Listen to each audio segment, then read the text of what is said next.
أنا أخذكم جولة بالقطار بألمانيا الشرقية. هون ألمانيا الشرقية، هذا القطار. قطار طبعا قطار بطيء بمدينة. اللي بيعرف المدينة يكتب لنا بالتعليقات. هي مو مبين وين، بس شجر هلا. نطلع المدينة.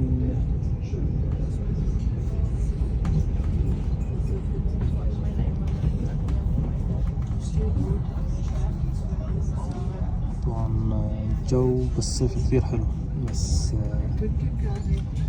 يجي المطر والشتاء بصير الجو بشع كثير. هلا جو ربيع غير شكل.